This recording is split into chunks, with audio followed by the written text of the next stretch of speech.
नमस्कार, मैं हूं दीपाली राणा। आप देख रहे हैं कमोडिटी राउंडअप और कमोडिटी राउंडअप में सबसे पहले इस वक्त का कमोडिटी बाजार का एक्शन आपके सामने अगर लेकर आए तो बात करेंगे सोने की, जहां पर सोने चांदी की कीमतों में अगर हम देखें स्पेशली तो आज सोने में अच्छी तेजी देखने को मिल रही है। 46,700 के करीब जो प्राइसेस है वो ट्रेड हो रहे हैं। दरअसल अमेरिका और चीन में जो तनाव बढ़ा है उसके कारण सोने की कीमतों को सपोर्ट मिल रहा है एक बार फिर से। इसके अलावा ग्लोबल इकोनॉमी में भी रिकवरी को लेकर चिंता से सोने को सहारा मिल रहा है। हालांकि अगर क्रूड की बात करेंगे तो आज तेज गिरावट क्रूड में हमने देखी है। जो ब्रेंट के भाव है वो 2 महीने के ऊपरी स्तरों से फिसलकर अब $33 पर ट्रेड कर रहा है। वहीं अगर M6 पर आप देखेंगे जो प्राइसेस हैं वो थोड़े दबाव के साथ ही ट्रेड हो रहे हैं। वहीं अगर बेस मेटल्स को देखें तो अमेरिका चीन में तनाव का असर बेस मेटल्स पर भी दिख रहा है। ज्यादातर बेस मेटल्स कमजोरी के साथ ही कारोबार कर रहे हैं और अभी आप देखेंगे अगर तमाम बेस मेटल्स का रुझान इस वक्त का तो काफी मिला जुला या फिर थोड़े से नेगेटिव बायस के साथ ही ट्रेंड इस वक्त दिख रहा है। आप देखिए एल्यूमिनियम, निकल, कॉपर तीनों लाल निशान में ट्रेड कर रहे हैं। लेड एक ऐसा है जो कि 1/4% ऊपर कारोबार कर रहा है। कमोडिटी बाजार पर बात करने के लिए हमारे साथ CNBC TV 18 commodity editor Manisha Gupta है, SMC कॉमट्रेड की वंदना भारती और HDFC सिक्योरिटीज के तपन पटेल मौजूद हैं। शुरुआत गोल्ड से ही कर लेते हैं, जहां पर हमने आज के सेशन में एक बार फिर से थोड़ा मूड पॉजिटिव देखा है। 46,500 के करीब गोल्ड अभी कारोबार कर रहा है M6 पर। और अमेरिका चीन में तनाव की बात हो या फिर जो दुनिया भर में लिक्विडिटी की बात हो रही है उससे भी सपोर्ट मिल रहा है। लेकिन यहाँ से आउटलुक क्या है फर्दर, कौन कौन से ट्रिगर्स रहेंगे, क्या टारगेट्स निकल कर आ रहे हैं गोल्ड में, इस पर एक व्यू लेते हैं। तपन, गुड मॉर्निंग। बताइए एक ओवरऑल ब्रॉड आउटलुक आपका गोल्ड पर अभी क्या है?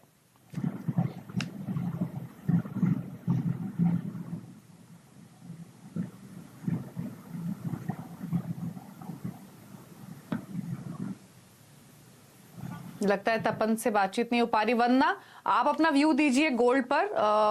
क्या व्यू रहेगा आपका, क्योंकि कई ब्रोकर हाउसेस हैं जिन्होंने टारगेट्स अपने बढ़ाए हैं गोल्ड पर। आपका व्यू क्या रहेगा? Good morning Deepali. जिस तरीके से फैक्टर्स अभी हैं, ट्रिगर्स हैं मार्केट में, मुझे लग रहा है कि सेफ हेवन बाइंग कंटिन्यू रहेगी। कल का जो फॉल था एक अपॉर्चुनिटी यहाँ पे दिया है फिर से बायर्स के लिए दीपाली। और जो मेजर ट्रिगर आज के मार्केट में मुझे लग रहा है इजी मनी फ्लो तो है, इंटरेस्ट रेट भी यहाँ पे रिजीम जो है वो लोअर साइड रहेगा, तो वो भी एक बहुत बड़ा ट्रिगर है गोल्ड के लिए। लेकिन चाइना ने जिस तरीके से अपने GDP को फॉर द टाइम बिंग उन्होंने कोई प्रोजेक्शंस नहीं दिए हैं, डाउन साइड प्रोजेक्शंस भी नहीं दिए अभी, तो ये एक बहुत बड़ा ट्रिगर है। और जो सेफ हेवन बाइंग है यहाँ से कहीं ना कहीं होकर रिटर्न आई है। और उन्होंने जो पैकेजेस भी अनाउंस किए उसका भी बहुत ज्यादा इम्पैक्ट मार्केट पे नहीं आया। तो मेरे ख्याल से यहाँ पे जो निगेटिव है और 50 लाख ये कोविड का केसेस भी सरपास किया है, इन सब चीजों को देखते हुए एक जो सेफ हेवन बाइंग है वो बनी हुई है गोल्ड में। डॉलर इंडेक्स भी 100 से नीचे ट्रेड कर रहा है, तो मेरे ख्याल से सीधा सीधा इसका फायदा यहाँ पे गोल्ड को हो रहा है। इंटरनेशनल मार्केट में मुझे लग रहा है कि थोड़ा सा भी यहाँ पे टेक्निकल ट्रिगर आता है दीपाली, तो मुझे लग रहा है कि 1800 मार्क बहुत दूर नहीं है। $1740 के करीब ऑलरेडी यहाँ पे ट्रेड हो रहा है। अगर घरेलू बाजार की बात करूँ तो मुझे लग रहा है कि I should increase my target here. यहाँ पे 47,800 से लेके मुझे लग रहा है कि इनफैक्ट 48,000 तक के भी जो टारगेट्स हैं वो यहाँ पे आ सकते हैं गोल्ड में। तो मेरे ख्याल से बाइंग साइड जो है वो भी इंटैक्ट है। खरीदारी यहाँ पर सोने चांदी में जारी रह सकती है। तपन, आपका भी व्यू जानना चाहेंगे, क्योंकि हमने अच्छी खासी बढ़त की एक्सपेक्टेशंस यहाँ पर सोने में आते हुए देखी हैं। एक्चुअली जो सारे के सारे जो ग्लोबल बैंक्स हैं उन्होंने यही कहा है कि अगले 12-18 महीने में 1800 से $2,000 पर आउंस के लेवल्स यहाँ पर सोने में देखने को मिल सकते हैं। आपका क्या नजरिया है? Near term, slightly longer term, क्या ये निवेश के अभी भी अच्छे मौके हैं? जी डेफिनेटली मनीषा, आई थिंक 1720 का जो सपोर्ट लेवल है वहां से गोल्ड प्राइजेस रिकवर हो रहे हैं आज। और जो रिसेंट जो सेलिंग आया वो माइनर हम प्रॉफिट बुकिंग उसको कंसीडर कर सकते हैं। लेकिन ओवरऑल ट्रेंड अभी भी मुझे बुलिश लग रहा है, क्योंकि ग्लोबल सेंटिमेंट जो है वो अभी भी गोल्ड के फेवर में है। जो मेजर स्टिमुलस पैकेजेस जो अनाउंस हुए बाकी सारी कंट्रीज से, और इंडिया में भी जो ये आज भी मॉनेटरी पॉलिसी में जो चेंज हुआ, तो ये सारे फैक्टर्स जो है वो सपोर्ट करेंगे गोल्ड को। तो मेरा शॉर्ट टर्म टारगेट जो है गोल्ड के लिए वो $1,800 का है। अगर उसके ऊपर ट्रेड होता है तो पिछला जो हाई था 1920 का, वहां तक प्राइसेस जा सकते हैं। और M6 के लेवल की बात करें तो शॉर्ट टर्म में मुझे लग रहा है 46,500 की जो रेंज है वो बाइंग के लिए बहुत अच्छी है। 46,300 के बिलो का स्टॉप हो के उसमें बाय किया जा सकता है। टारगेट ऊपर में 46,900 और 47,200 का मेंटेन करके उस गोल्ड में ट्रेड कर सकते हैं हम।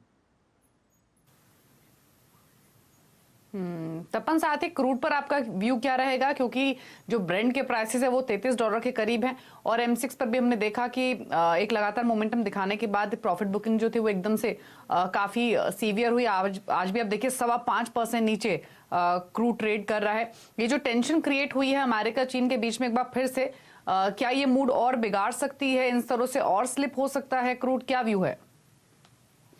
जी, क्रूड ऑयल में भी हमने कल से करेक्शन देखा है। प्राइसेस में जो करेक्शन अभी चल रहा है तो उसका दो फैक्टर मेन है जो ये करेक्शन शॉर्ट टर्म है जो उसको अफेक्ट कर रहा है। एक जो है कि वो यूएस चाइना का जो टेंशन है वो है, दूसरा यूएस का जो जॉब का डेटा जो आया है नंबर्स वो काफ़ी वीक है, और आज जो चाइना की तरफ से स्टेटमेंट आया है कि वो इस साल के जीडीपी नंबर्स जो है वो अनाउंस नहीं करेंगे, तो वो एक क्वेश्चन रेज कर रहा है कि चाइना की इकोनॉमी में क्या होगा, क्योंकि चाइना एक बहुत बड़ा कंज्यूमर है क्रूड ऑयल के लिए, और ये लॉकडाउन के बाद की जो डिमांड रिकवरी है वो मेनली चाइना के ऊपर बेस्ड है, तो क्रूड ऑयल प्राइस के लिए वो बहुत ही इफेक्ट कर रहा है।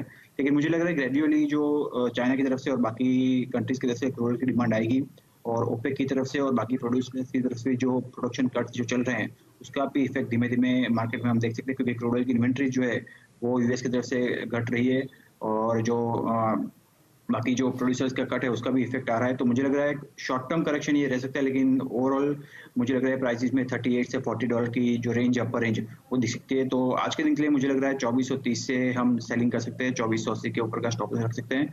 टारगेट डाउन साइड में मुझे लग रहा है 2320 2310 तक क्रूड ऑयल प्राइस में रह सकता है। तपन, ये तो आज की और इस वीक की अब स्ट्रैटेजीज हुई, क्योंकि पर अब हम एक लॉन्ग वीकेंड के लिए यहाँ पर जा रहे हैं। जैसे आपने कहा कि यूएस एंड चाइना की ट्रेड टेंशंस यहाँ पर काफी ज्यादा हैं, लेकिन चाइना की तरफ से बड़े स्टिमुलस मेजर्स निकलने की भी यहाँ पर उम्मीद जताई जा रही है आज कल में इस वीकेंड में। तो कैसे कारोबारियों को अब अगला हफ्ता देखना चाहिए? ट्रंकेटेड वीक है, कैसे अपनी पोजिशन यहाँ पर होल्ड करें?